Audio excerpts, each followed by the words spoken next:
Libido Dominandi by E. Michael Jones. All rights reserved to E. Michael Jones. Part 2, Chapter 3. Bremen, 1909. In August of 1909, Sigmund Freud embarked upon a fateful journey. He, along with his psychoanalytic heir apparent, Carl Gustav Jung, had been invited by G. Stanley Hall, the father of American psychology, to give a series of lectures at Clark University in Worcester, Massachusetts. Hall was also the man who thought nature was more important than nurture, and as a result ended up being the occasion for Margaret Mead's famous book On the Contrary, Coming of Age in Samoa. Freud's voyage to America had an inauspicious beginning. Jung got drunk and started talking in a confused way about the prehistoric bog corpses, which he mixed up with the mummies in the lead cellars of Bremen, the city from which they were departing by ship to America. Freud felt that the talk of mummies was a veiled attack on fathers in general, and him and his authority in particular, and in the middle of their conversation Freud suddenly fainted. Things then went from bad to worse. Freud and Jung agreed to analyze each other's dreams during the voyage, but when Jung confronted Freud about a dream involving Freud's wife and sister-in-law, Freud shut down the analysis, claiming that he could go on no further. Quote, "I cannot risk my authority," end quote, is how Freud framed the issue, which is exactly how Jung saw it as well. Freud's authority involved keeping something secret, and that secret involved his relationship with his sister-in-law, Mina Bernays. If the true nature of that relationship came out, Freud would lose his authority, presumably over Jung, of course, but one gets the impression that the issue was bigger than that and that Freud was worried about losing it over the rest of his followers and over his nascent following throughout the world as well. Jung, of course, knew something that Freud didn't know. On his first trip to Vienna to meet Freud in person, he claimed that Minna Bernays, Freud's sister-in-law, confided that she had been having an affair with Freud.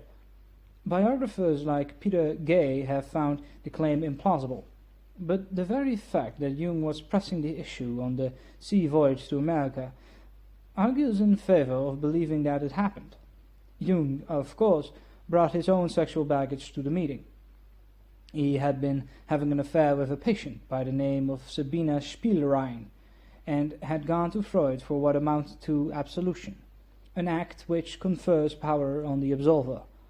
If Freud were involved in the same sort of illicit sexual activity as Jung, then the act of absolution might seem more than a little bit hypocritical, and this probably fueled Jung's resentment towards his mentor and his determination to find out whether in fact Freud was involved in the same sort of thing. A candid admission of guilt might have cleared the air, but it might also have taken the wind out of the sails of the psychoanalytical movement. Whether it would or wouldn't have is besides the point now. Freud clearly felt that he could not take the chance, that the risk was too great, that Jung was onto something, and that if he admitted the affair, Jung, and not he, would have the upper hand in the relationship. The relationship collapsed anyway. Jung later said that Freud lost his authority by not confessing. Quote, "Freud," end quote, he said, quote, "was placing personal authority above truth," end quote. The truth, in other words, were it known, would destroy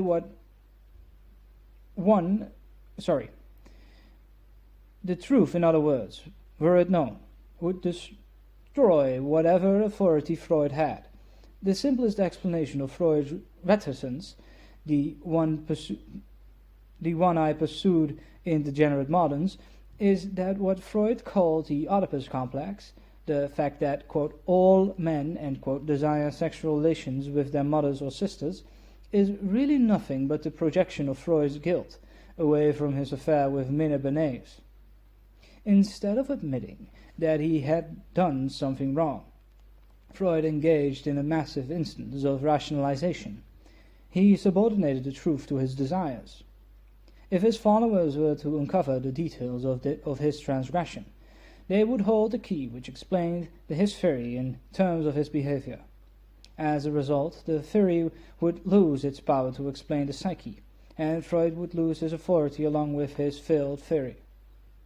All of that is true as far as it goes, but as much as it explains the personal sources of the Oedipus complex, it barely begins to explain the political ramifications of the idea.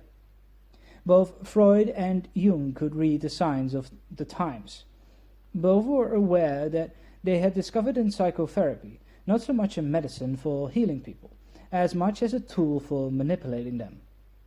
Psychotherapy was a way of managing guilt, as Jung understood firsthand, and both Freud and Jung knew that wealthy patients were, in the name of psychotherapy, willing to pay large sums of money to be absolved of guilt, while at the same time allowed to hold on to the vices which caused the guilt in the first place.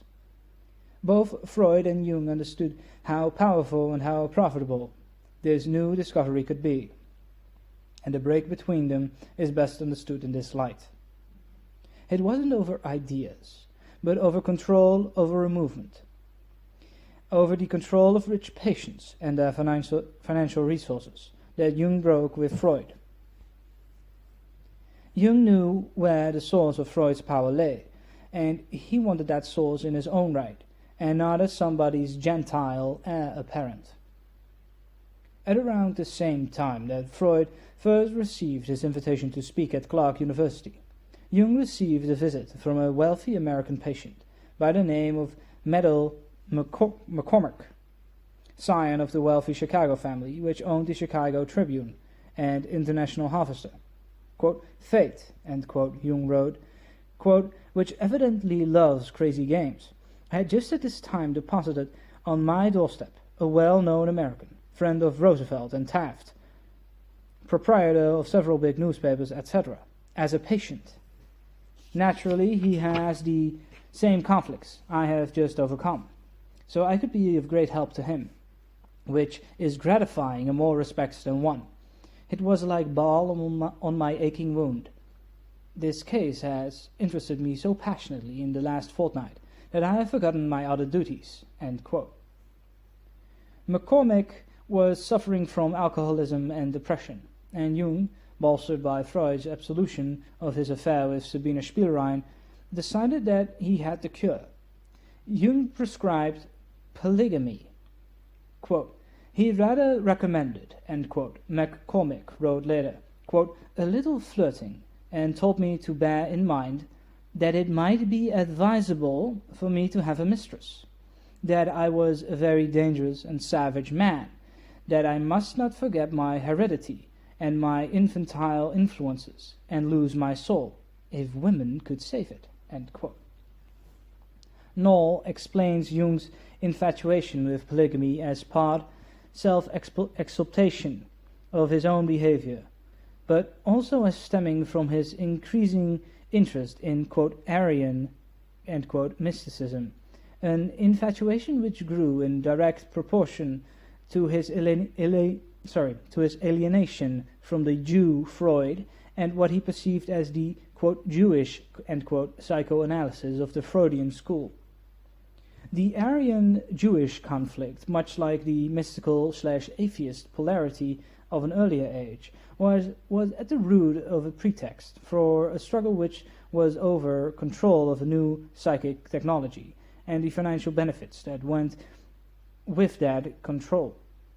Freud had discovered a way of controlling people by alternately manipulating guilt and the passion that caused the guilt, and Jung, after experiencing first of all how powerful it was firsthand, and then discovering in Freud's biography the source of that power, wanted to control it for himself. He first treated Meadow McCormick in Zurich in late 1908, then again in March of 1909, and then again, this time in America, in September of 1909, on the same trip with Freud to Clark University. Jung had also just made contact with one of the wealthiest families in America, and was rubbing his hands in anticipation of the rewards which might accrue from that contact. After the break with Freud, Jung was beating the master at his own game. Freud, as Swill's documents, was obsessed with money throughout his career. In a letter to Fliess in 1899, he wrote, quote, My mood also depends very much on my earnings. Money is laughing gas for me, end quote. Freud's best explanation of his relationship to his patients came in the form of a cartoon which appeared in the Fliegende Blätter, a popular humor magazine of the time, in which a lion looks at his watch and mutters, quote, 12 o'clock and no Negroes, end quote. Freud was the lion, and in his letters to Fliess thereafter he referred to his patients as, quote, Negroes, end quote, which is to say something to eat. Freud had already established the predatory nature of psychoanalysis in his relationship with Jung. Patients were to be either people of wealth or influence. The latter instance applied to Jung, who was the Aryan heir apparent who would ensure that psychoanalysis would become something other than a simply Jewish affair. Jung learned his lesson well, too well, in fact, and the struggle between the two men quickly became the struggle for who would control this emerging technology of psychic control. Jung could apply the exaltation Freud had wrought on him to the wealthy young American, and bring this man under his control by simultaneously manipulating his vices and absolving him of the guilt which flowed from those actions, just as Freud had done with him. The conflict may have been inevitable, but the immediate context is also relevant. The rise of Jung's quarrel with Freud corresponded with Jung's introduction to wealthy American patients. The struggle wasn't primarily over ideas, but rather over influence. Who would get to eat the, quote, Negroes, end quote. By the time the break between Freud and Jung was complete in 1913, it looked as if Jung were winning. After making contact with the McCormicks, one of the wealthiest families in America, Jung had just made a contact with the Rockefellers, the wealthiest family in America, when Edith Rockefeller McCormick, Medill's sister-in-law, showed up in Zurich for treatment for depression. When word got out that Jung had received a grant in 1916 amounting to $2 million in current funds, Freud was both envious and bitter. The Aryans were triumphing over the Jews once again. In order to soften the blow that Jung's defection inflicted on the psychoanalytic movement, the, quote, Jewish faction, end quote, of the psychoanalytic movement came up with an idea of forming a secret society around Freud. Its purpose was to maintain orthodoxy, to ensure that the movement would continue after Freud was gone, and, in Ernest Jones' words, quote, to monitor Jung, end quote.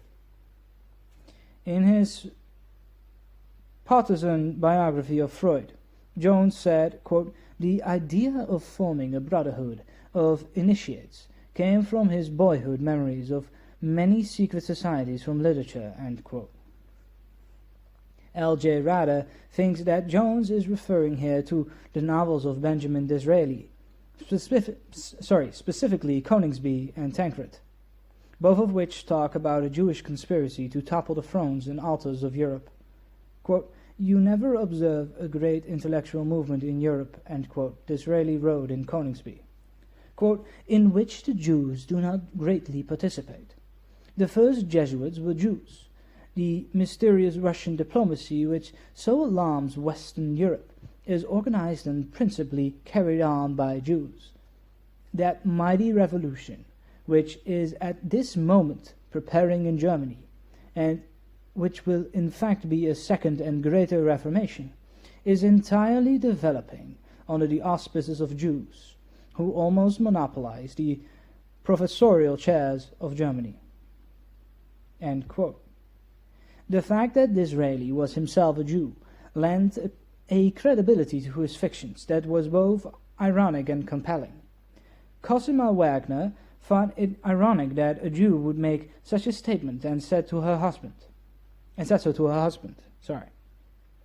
The novels of Disraeli, with their purported revelation of Jewish conspiracies, revolving around the idea that, quote, all is race, end quote, Houston Stewart Chamberlain picked up the idea from Disraeli, continued to be a topic of conversation 4 years later when Tancred appeared.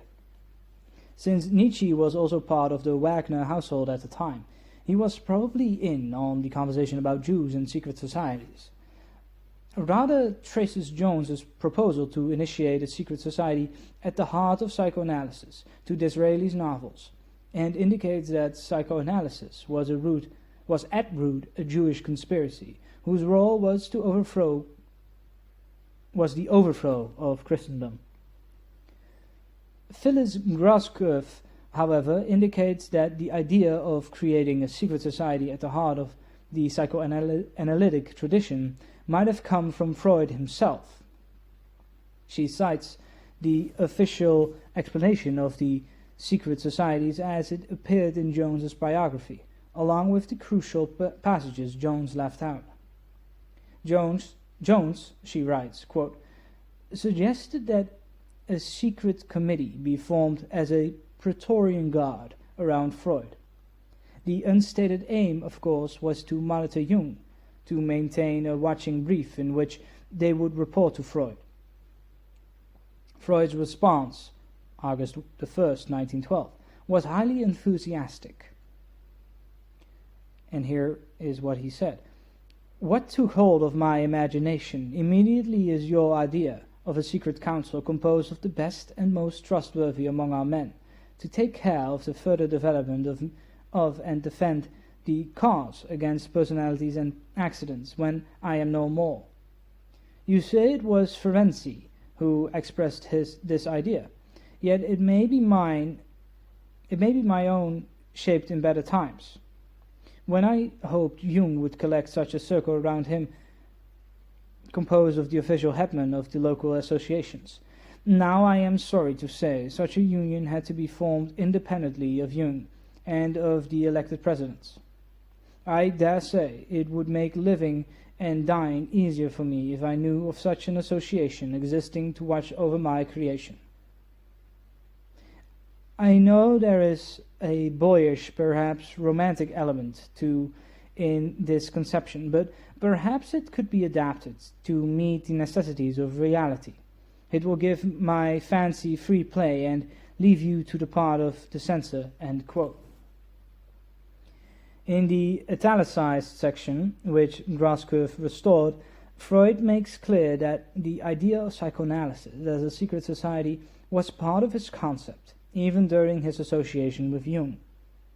After the break, however, the Jewish nature of the secret society became more apparent. Eventually, the idea was made reality during a secret ring ceremony in 1913, when Freud gave Hans, Sachs, Karl Abraham, Sander Ferenczi, and Otto Rank and Ernest Jones Greek intaglio rings, embossed with an image of Zeus. The fact that Freud acceded so readily and enthusiastically to the idea and even had rings made to consummate it indicates that Groskurth's suspicions are justified. It was probably Freud's idea from the beginning. The same idea is also developed by Rader, who says Freud had already been drawn to secret societies as a young man. Freud admired his physiology teacher, Ernst Breuker, who came together with Émile Dubois-Reymond and Hermann Helmholtz in 1852 to, quote, form a kind of scientific Freemasonry whose goal was to destroy completely whatever remained of the old vitalist ideology, end quote. In addition to that, as a student at the Sperl Gymnasium, Freud came under the influence of a fellow student, Heinrich Braun, who, quote, awakened a multitude of revolutionary trends in me, end quote. Freud was also a member of B'nai B'rith, and so it is not surprising that his idea of secret society revolved around the role of the Jew in a Christian and more specifically Catholic world, the Austro-Hungarian Empire, where conversion to Christianity, as in the most famous case of the composer Gustav Mahler, was the necessary condition for a career in the arts or sciences. Freud was a non-observant Jew who hated all religion and saw it as an, quote, illusion, end quote, but he deeply resented the hegemony of Christianity in Vienna, as well as its chilling effect on his ambitions. Christianity may have been an illusion, but that hardly changed the fact that it was thwarting his career. The resentment comes out clearly in a famous passage in the Psychopathology of Everyday Life, in which two Jews meet by chance on the Croatian coast, where they are vacationing. One of them is Freud, and the other a younger man who is familiar with his works, and wants to know why he can't remember a certain word from a famous line in the Aeneid. The line is exsurare aliquis nostris ex ossibus alter, quote, raise up from our bones an avenger, end quote. And the word which the young man can remember is aliquis, which he breaks down into, quote, a liquis, end quote, and from which, after a long involved analysis, Freud deduces, like a latter-day Sherlock Holmes, that the man is worried that his lady friend is pregnant.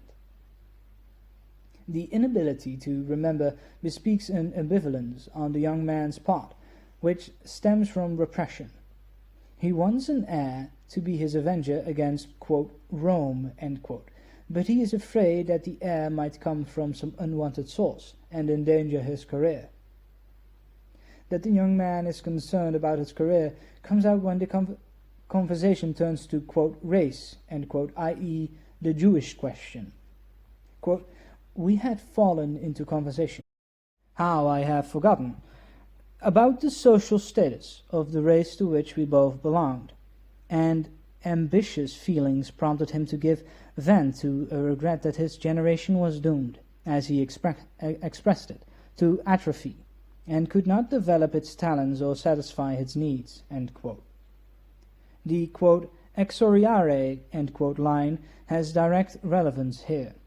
Taken from the Aeneid, it is Dido's curse on the founder of Rome, Aeneas, for betraying her, and was used by Jewish revolutionaries like Ferdinand Lassalle as the rallying cry against, quote, Rome, end quote, which is to say the Catholic Church, and the states where Catholicism was the established religion. The conflict between Rome and Carthage had special meaning to Freud, who saw himself as a revenant of Hannibal, the Semite who attempted to conquer Rome. Rather sees in Freud someone influenced by Moses Hess, the proto-Zionist and proto-socialist and teacher of Karl Marx, whose book Rome und Jerusalem gave early expression to rising Jewish expectation in Christian Europe. The fact that the young Jew can't quite bring himself to utter Dido's curse leads Freud to return to the Jewish issue and elicit more associations, and as a result the psychoanalysis again returns to the issue of Jewish social and political aspiration. Quote, I am thinking, end quote, the young man continued, quote, of Simon of Trent, whose relics I saw 2 years ago in a church at Trent. I am thinking of the accusations of ritual blood sacrifice, which is being brought against the Jews again just now, and of Klein-Paul's book, in which he regards all these supposed victims as incarnations, one might say new editions of the Savior, end quote. Rader claims this is a reference to accusations of Jewish blood ritual murder in general and the Tissa Eslach affair of 1882 in particular.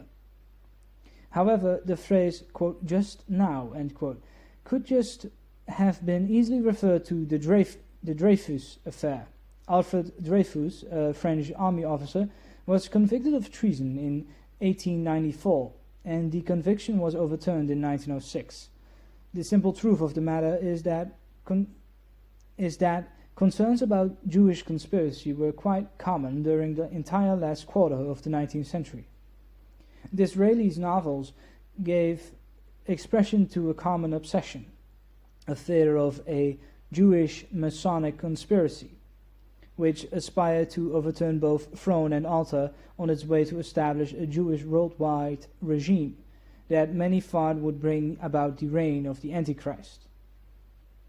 These fears reached a crescendo in the Dreyfus affair, and beyond that found further substantiation in the Zionist Congress in Basel in 1896, called in reaction to the Dreyfus Affair, at which Theodor Herzl called for the creation of a Jewish state.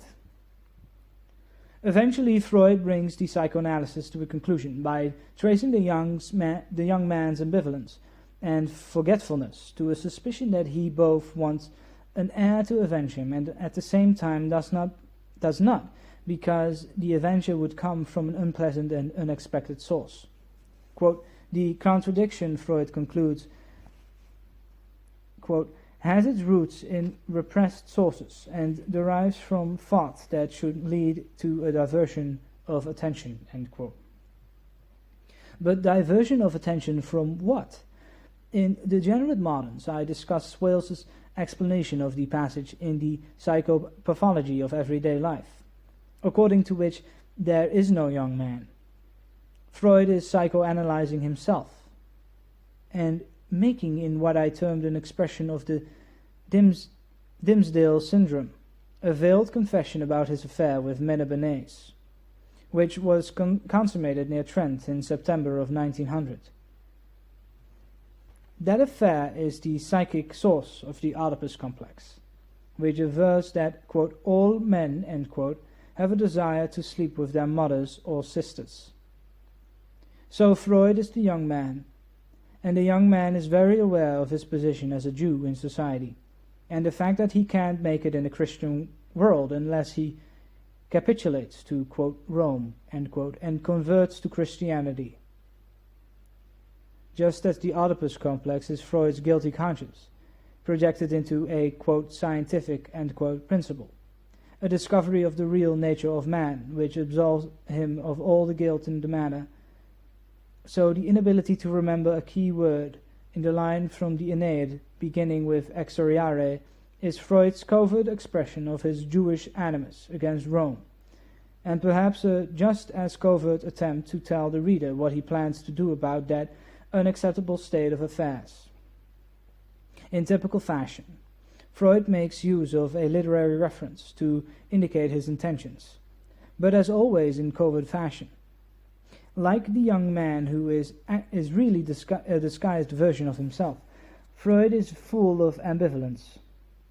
He wants an avenger and is afraid of an avenger. He wants to both reveal and conceal the source of his resentment and his plan for revenge. Freud may have used the Oedipus complex to justify his affair with Minna Benes, but the idea did not originate with him. He got the idea for the Oedipus complex not from self-analysis, as he said. Jones launched this myth in his biography, but rather from Nietzsche's Birth of Tragedy. Quote, with regard to the mother-wooing, riddle-solving Oedipus, an immediate interpretation comes to mind that where through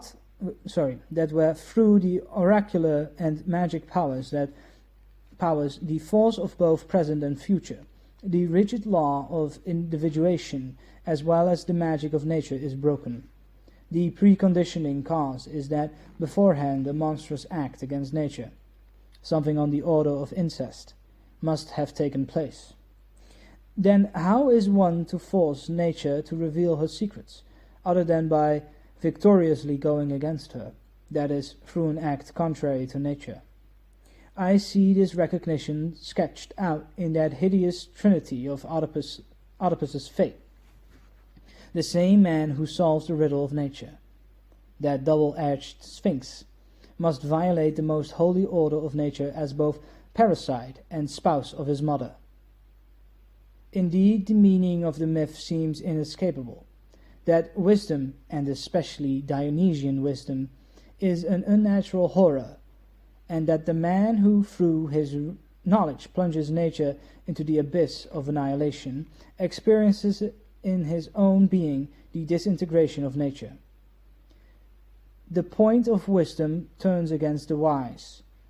Wisdom is a crime against nature. End quote. Freud corresponded with Nietzsche as a student, and so we know that he was familiar with his work. Torrey claims that, quote, Freud was indebted to Nietzsche for the concept of the id, end quote, without mentioning the above-cited passage from The Birth of Tragedy as the source of the Oedipus complex. We know as well that Freud never mentioned Nietzsche because he was obsessive about covering his intellectual trail. In the passage from The Birth of Tragedy, we see more and more clearly than in Freud's heavily censored version of the quote, Oedipus complex, end quote, a way of the young man's dilemma, a way for an ambitious Jew to achieve his goals without kowtowing to, quote, Rome, end quote, or more particularly the Catholic Habsburg monarchy, which ruled the Austro-Hungarian Empire at the time.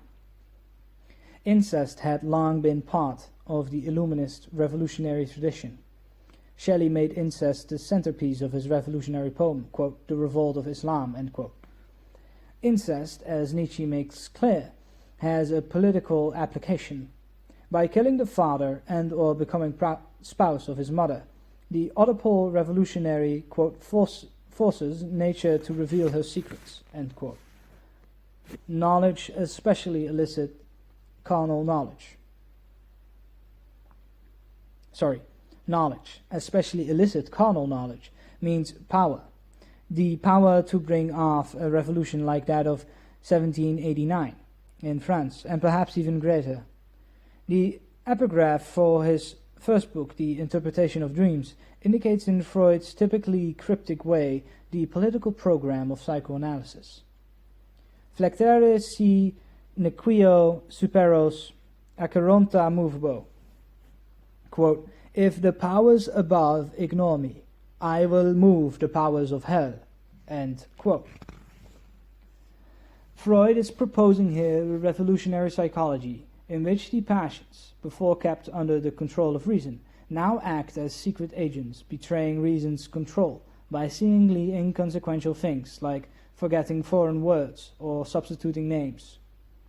The id, Freud's word for what the classical world called the passions or appetites, corresponds to the powers of hell. Dido calls on to avenge Carthage. Unable to make use of the powers from above in the Austro-Hungarian Empire to foster his career, Freud in his veiled way begins to propose a revolutionary psychology which will allow him to harness the id for political and economic purposes. The secret society is the vehicle for the political program of psychoanalysis, whose power lies in being able to manipulate the confessional relationship for personal, financial, and ultimately political gain. In keeping with the classical allusions to Dido and her desire for revenge against Rome, Freud described himself in his letters to Wilhelm Fliess as a latter-day Hannibal, a, quote, Semite, end quote, who crossed the Alps, as Freud would have to do on his way to Rome. Like Hannibal, Freud planned to approach Rome by indirection, and thereby conquer it unawares. The Oedipus complex and the psychoanalysis which it was based on had a political purpose from the beginning. The purpose was to conquer Rome, i.e. to subvert the influence of the Catholic Church and the confessional states like the Austro-Hungarian Empire based on that religious order. It is not surprising, therefore, that Freud would turn psychoanalysis into a secret society. The destruction of Rome, the overturning of throne and altar, had been the purpose of secret societies since their heyday in the 18th century. Psychoanalysis had always been the, quote, Jewish, end quote, at least in Freud's eyes, conspiracy to mobilize the powers of Acheronta against Rome and Vienna. It had always been a revolutionary organization. When Freud's hope for a Gentile heir died with Jung's defection, it became even more explicitly so by adopting all of the tropes and paraphernalia attributed to secret societies by 19th century writers.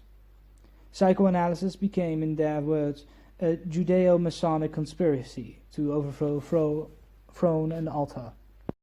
On September the 11th, 1899, Freud wrote to Fliess to say that he was, quote, saddened and embittered, end quote, by the Dreyfus affair. Quote, there is no question, end quote, he concluded, quote, on whose side the future lies, end quote. since Alfred Dreyfus wasn't acquitted until 5 years later. Freud must have meant that the anti-Semites were winning. Or did Freud have something else in mind? By the time Freud mentioned the frustration of Jewish ambitions in 1902 in the Psychopathology of Everyday Life, the conflation of Jew and Freemason was complete. If he were familiar with any of the arguments of the anti-Semitic tracts, and there is every indication that he was aware of the conflation as well. Jew and Freemason had taken on an interchangeable character in the anti-secret society, anti-revolutionary literature of the day. By the time Freud wrote Psychopathology, Adam Weishaupt, the student of the Jesuits and the professor of canon law in Catholic Bavaria, was regularly called a Jew.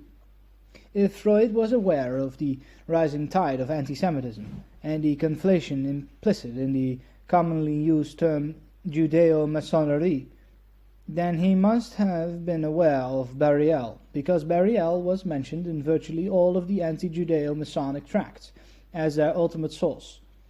In addition to the French sources, 2 German sources on Illuminism appeared at around the same time.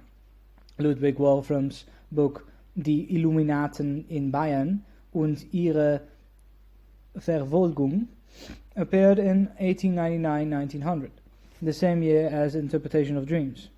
Leopold Engels' book Geschichte des Illuminatenordens appeared in 1906. In his book, The Mythology of Secret Societies, J.M. Roberts, who is no admirer of Bariel, he calls the memoirs a farrago of nonsense, grants Bariel's primacy of place as the fond et rigueur of the conspiracy theory, calling his memoirs, quote, the Bible of the secret society mythology and the indispensable foundation of future anti-Masonic writing. Toute la politique anti-maçonnique du 19e siècle est à ses sources dans le livre de l'abbé Bariel, remarks a standard authority on French 18th century thought, end quote. If Freud were at all familiar with the controversy surrounding the, quote, social status of the race to which we belong, end quote, he knew that Jews were being accused of belonging to a secret society based on the Freemasons or the Illuminati. He knew that secret society was revolutionary in intent, seeking to overturn both throne and altar, and he knew that the man that all of the anti-Semitic writings cited as their source was the Abbé Bariel. That Bariel never mentions the word, quote, Jew, end quote, in his 2,200 pages, does not change the fact that those who called upon his name did. By the time Freud wrote the Psychopathology of Everyday Life in 1902, the conflation of Jew and Freemason had been expanded to include the triad Jew, Freemason, and Satanist. Fitz says Freud made a pact with the devil in 1888 on Walpurgisnacht, in direct imitation of the corresponding scene from Goethe's Faust. As all of the foregoing, but especially the allusion to Virgil and Goethe, indicates, Freud operated not primarily as a natural scientist, but as a literary man under the conscious influence of literary models. He got the Oedipus complex from Sophocles, by way, unacknowledged of course, of Nietzsche, and it is precisely as a literary figure from the pen of the Abbé Bariel that Adam Weishaupt, founder of the Illuminati, exerted most of his influence.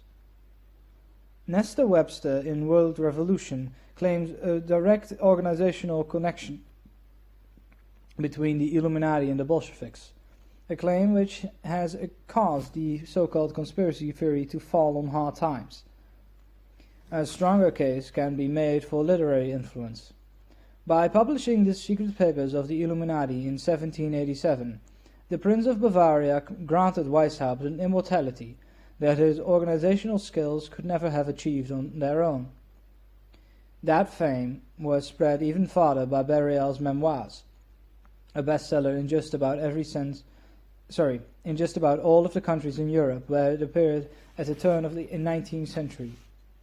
Mary Godwin Shelley immortalized Weishaupt as Dr. Frankenstein after reading Burial. Even a bona fide revolutionary like Buonarroti learned about the Illuminist conspiracy, not by any direct imitation into its secrets, but by reading Burial as Shelley did. We are talking about literary influence here, not as the Germans put it, quote, Drahtziehert-Theorie, end quote, manipulator theory. Freud, like Shelley and Buonarroti, most likely found out about the Illuminist, Jewish, Masonic, Satanist conspiracy by literary influences, all of which led back to Burial. That Freud does not mention Burial is not surprising. He doesn't mention Nietzsche either, and certainly not as the source of the Oedipus complex. As a matter of fact, Freud never mentions the things most important to him in any direct way. He is a master of covering his intellectual trail. In a letter to Fliess dated December 3rd, 1897, a time of great turmoil for Freud, he connects his Jewish animus against Rome with his boyhood hero Hannibal, and then abruptly breaks off any more association lest he reveal either his sources or his intentions too clearly. Quote, "My longing for Rome," end quote, Freud writes, quote, "is, by the way, deeply neurotic.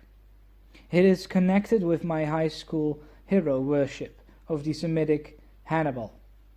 And this year I did not reach Rome any more than he did from Lake Trasimeno. Since I have been studying the unconscious, I have become so interested to myself. A pity that one always keeps one's mouth shut about the most intimate things." Quote, "Das Beste, was du weißt, darfst du den Buben nicht sagen," end quote. The quote, "the best of what you know, you dare not tell the boys," end quote, is from Goethe's Faust. And again we are given a cryptic reference to something Freud would rather not say out loud, lest he lose his authority. Goethe's influence on Freud is hard to underestimate, and cited by many. Most commentators, however, fail to mention that Goethe was an Illuminatus, whose codename was Abaris. Goethe is one of the literary figures who became a member of the organization while it was still in existence, and not, like Shelley and the others, as a result of literary influence, chiefly Burial's book. Goethe was intimately involved in trying to find a sinecure for Weishaupt after he had to flee Bavaria. W. Daniel Wilson claims that Goethe was in fact a double agent spying on the Illuminati for Duke Karl August of Weimar as a way of keeping them under control.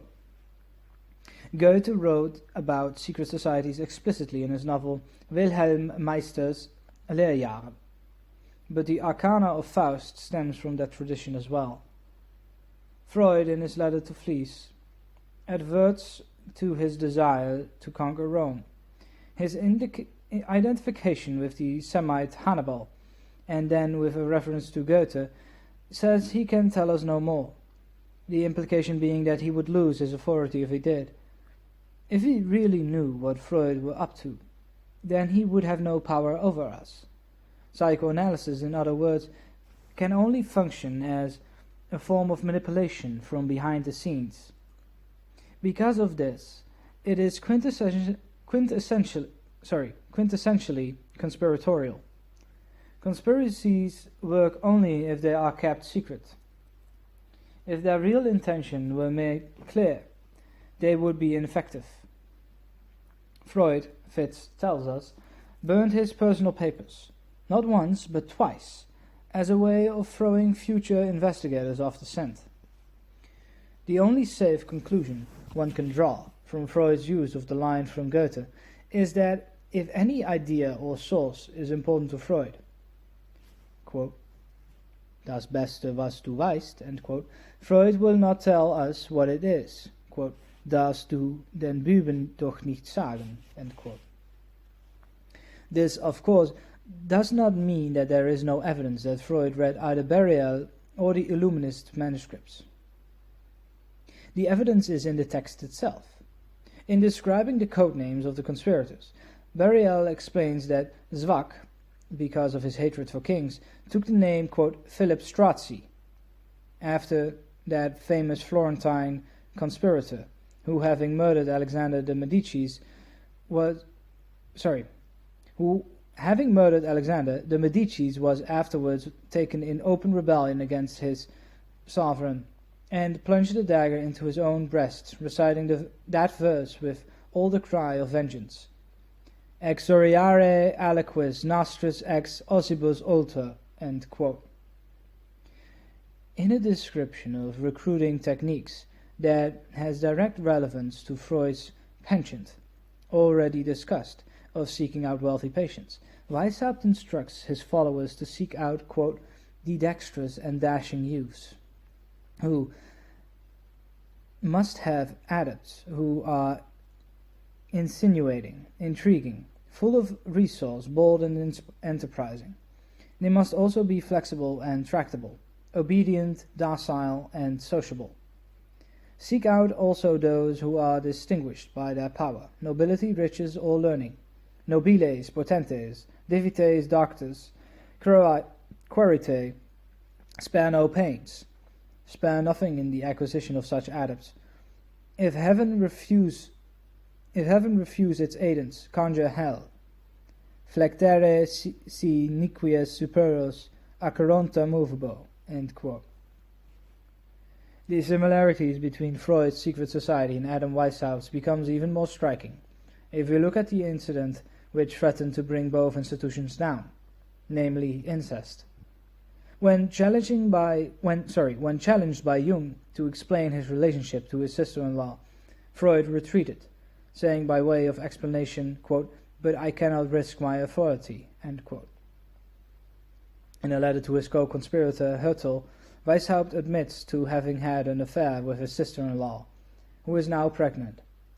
Burial relates the incident in the following way. Quote, now, end quote, says Weishaupt to his adept, quote, let me, under the most profound secrecy, lay open the situation of my heart. It destroys my rest. It renders me incapable of everything. I am almost desperate. My honor is in danger, and I am on the eve of losing that reputation which gave me so great an authority over our people. My sister-in-law is with child. End quote. Weishaupt goes on to ask Hürtel's assistance in procuring an abortion. Quote, it is not too late to make an attempt, for she is only in her 4th month, end quote. But the thing that troubles him the most is the fear that admitting that he committed incest with his sister-in-law will destroy his authority. Quote, what vexes me the most in all that is... What vexes me the most in all this is that my authority over our people will be greatly diminished, that I have exposed the weak side, of which they will not fail to advantage themselves, whenever I may preach morality and exhort them to virtue and modesty. End quote. Incest may have been coincidental to Weishaupt's scheme, but it became part of the occult revolutionary program thereafter. It played a key role in Byron's and Shelley's writings, and in their lives as well. As part of his Illuminist cabal, Shelley first had sex with his sister-in-law, Claire Clermont, and then sent her to seduce Byron as well.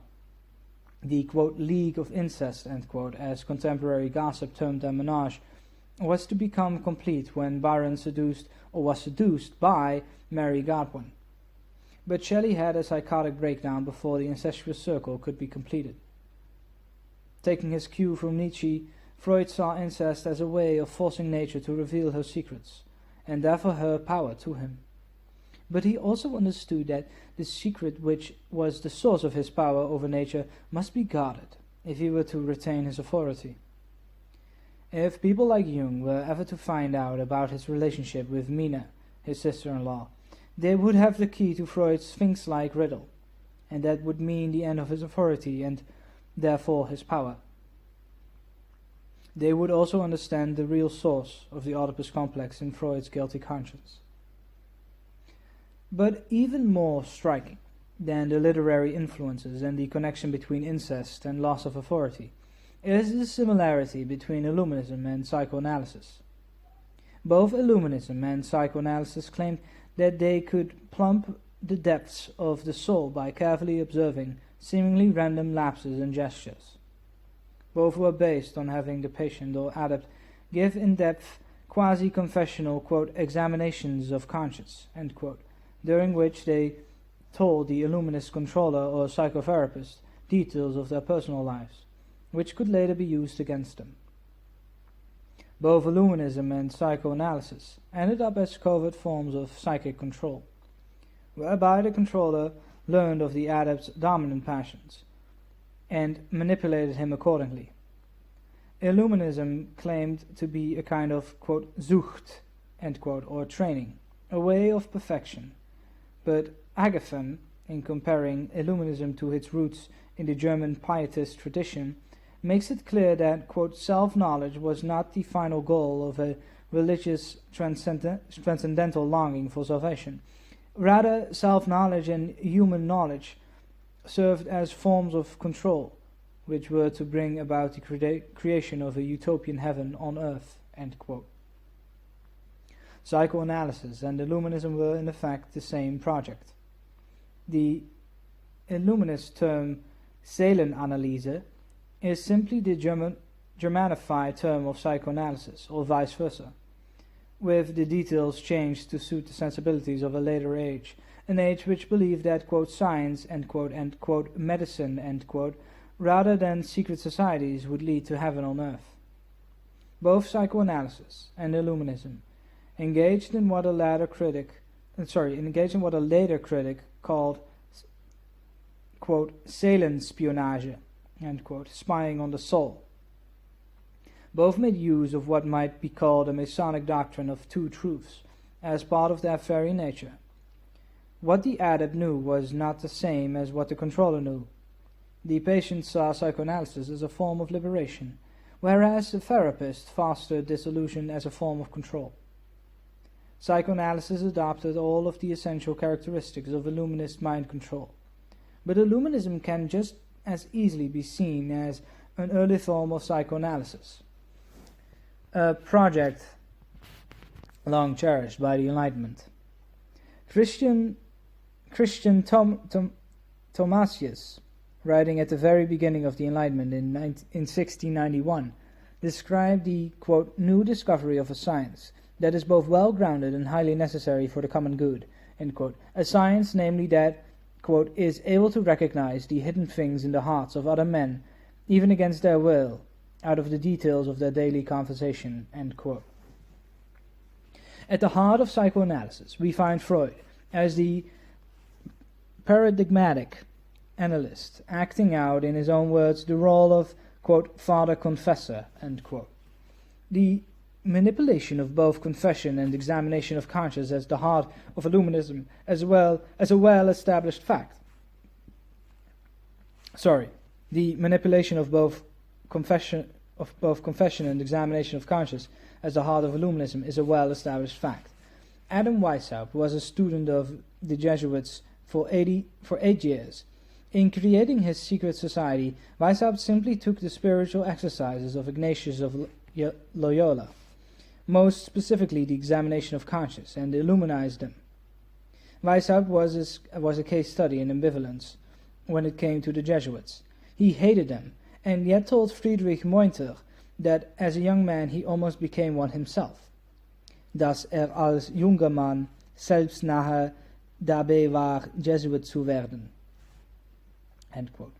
By stripping the examination of conscience of all supernatural content and removing the controls of the confessional established by the Church, most notably the notion of confidentiality intrinsic to the seal of the confessional, Weishaupt turned confession into an instrument of manipulation and control. examination of conscience taken out of the confessional became seelenspionage. Instead of liberating the penitent from sin, it rendered him bound to his controller, liable to blackmail, but more often than not manipulated according to the passions he described in details to his, quote, confessor, end quote. Illuminism is not the adaptation of the spirituality of Ignatius. It is its perversion.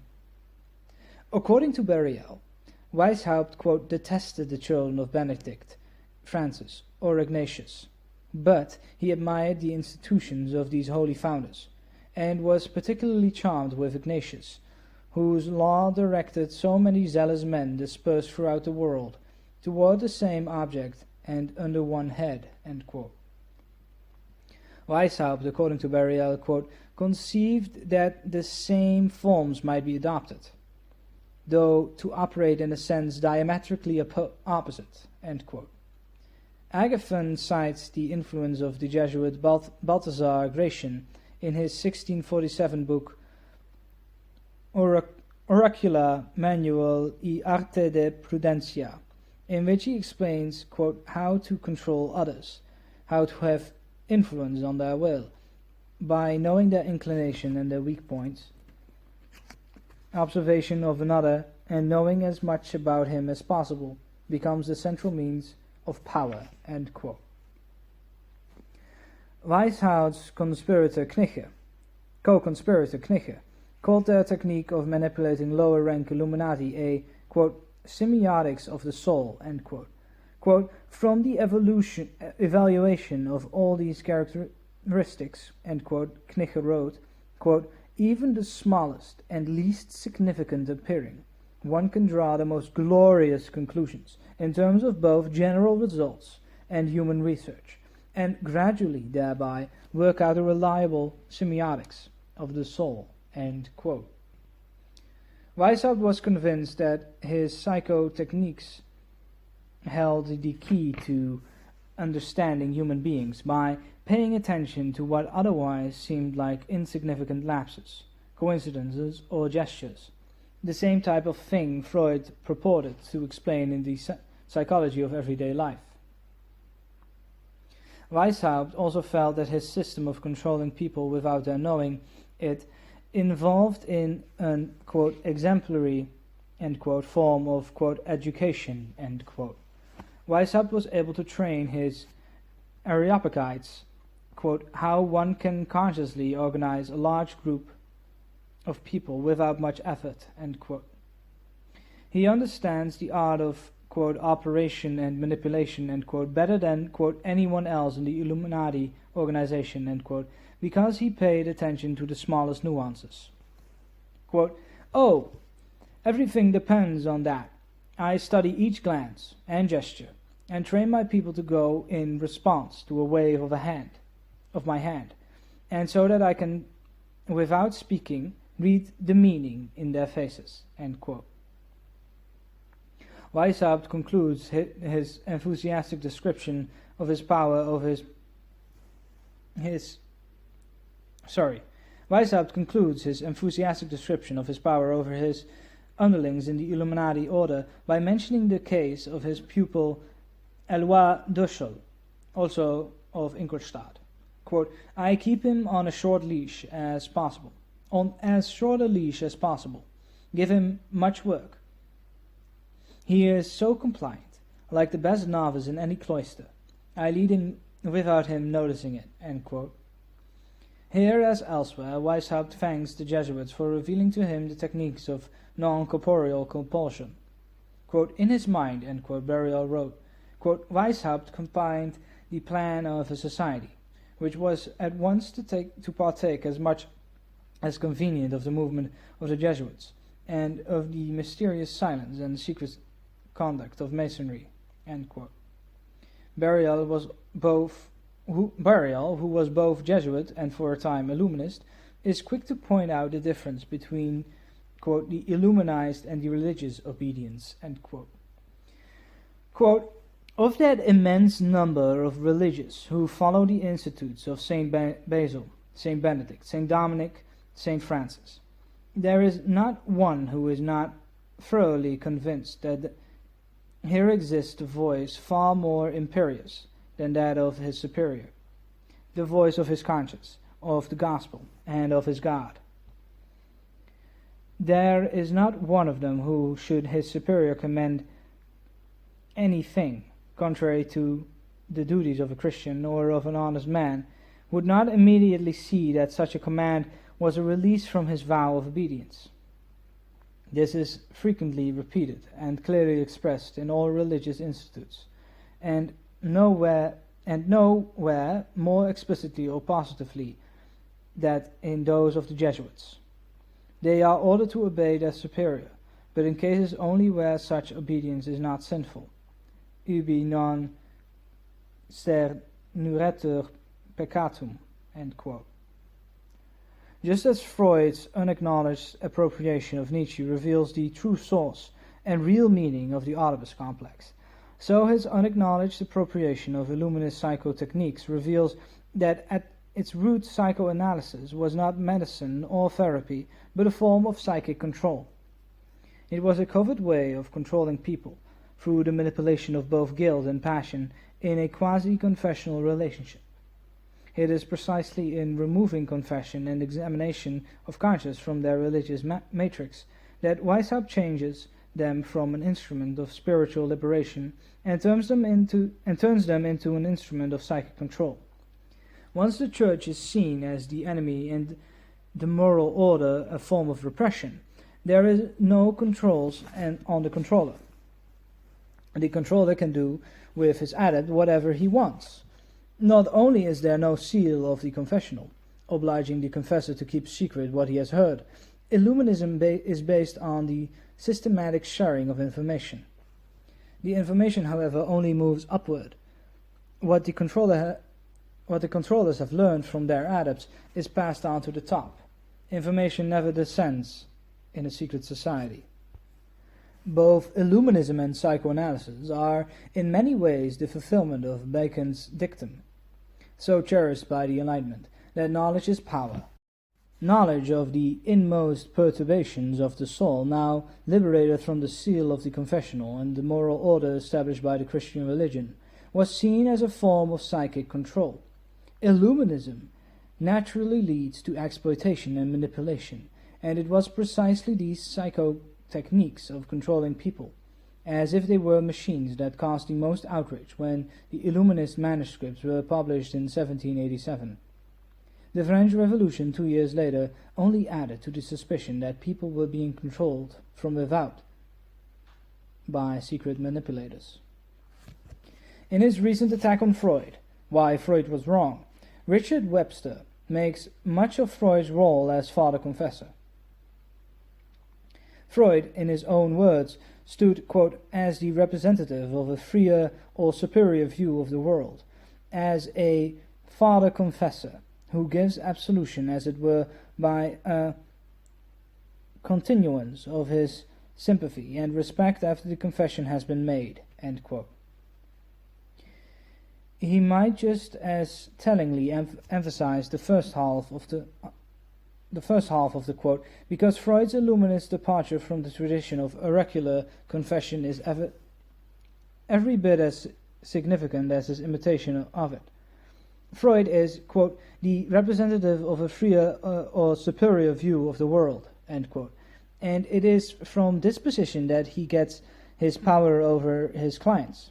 For the clients who came to Freud for healing were for the most part wealthy people whose psychic troubles revolved around illicit sexual desires and the guilt which followed from acting on those desires, a fact which Webster misses completely. Instead, Webster claims that psychoanalysis is a, quote, religion, end quote, using the word in an obviously pejorative sense. But by locating the source of this religion in Catholic confessionals of the Middle Ages, Webster overshoots the mark by about 600 years. Freud's use of the confession is Illuminist, not Catholic. Freud was not interested in freeing people from slavery of sin. He was much more interested in giving people permission to sin and then reaping financial benefits by absolving them of guilt, or claiming to do so, in psychoanalysis, and thereby gaining control over them. Like Illuminism, psychoanalysis became a form of social control, whose purpose was the overturning of throne and altar by the corruption of morals. Until the day when the final revolution arrived, psychoanalysis fulfilled its purpose by providing, quote, Negroes, end quote, or, quote, goldfish, end quote, whose money was to line the pockets of their therapist liberators. Confession done in the manner promoted by Illuminist therapists was a form of covert control, not a form of medicine. That confession can have salutary psychic effects, no one will deny. In psychotherapy, Freud discovered a, quote, scientific, end quote, form of Illuminism, one based on the mythology of his own day, and not that of the 18th century. But it remained, as Freud's ring ceremony in 1913 made clear, a secret society with all the same goals that secret societies from the Illuminati onward shared. Freud, like Weishaupt, proposed the exploitation of the human desire for confession for his own personal benefit, but he also proposed it as a part of a revolutionary strategy, consonant with what he learned about the, quote, Judeo-Masonic, end quote, secret societies from the anti-Semitic literature of the late 19th century. In Freud, the fears of the right became the fascination of the left. In creating psychoanalysis out of his unacknowledged borrowing from the revolutionary tradition, Freud became the subversive Judeo-Mason the anti-Semites had been warning about. Freud created a, quote, Jewish, end quote, secret society to bring them to fruition in a conspiracy whose goal, like that of the Illuminati before him, was the toppling of throne and altar throughout Europe. In exploiting his wealthy patients for financial gain by playing the, quote, father confessor, end quote, Freud also promoted, quote, liberation, end quote, from moral norms, the Nietzschean, quote, transvaluation of values, end quote, and the subversion of a social order based on Christian principles. The only rules established for psychoanalysis are those of Freud's making, and they are there primarily, if not solely, for Freud's benefit. Guilt is a reality of human existence, something which Webster seems not to understand. By fostering behavior that begets guilt, the psychoanalyst binds his patient to himself in vampire-like exploitative relationship that is the exact opposite of sacramental confession, but very similar to Illuminism, Weishaupt's attempt to control people through the manipulation of their passions. End of Part 2, Chapter 3, Libido Dominandi by E. Michael Jones.